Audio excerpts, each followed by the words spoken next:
In this video, we're going to show you how to remove the rotor from your front load washer. So we're just going to take the access panel off. It's held with 4 Phillips screws.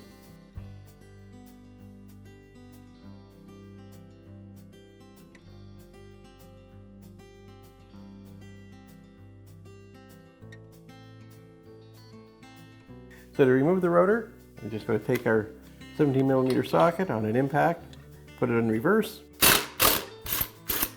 and unthread it. With that bolt removed, we just need to pull our rotor off the shaft of the drum.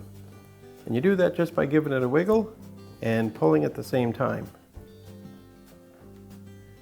It seems a little difficult only because your rotor is basically a series of magnets, and those magnets are still trying to hang into place.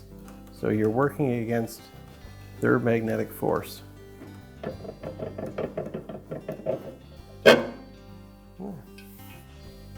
And your rotor is removed.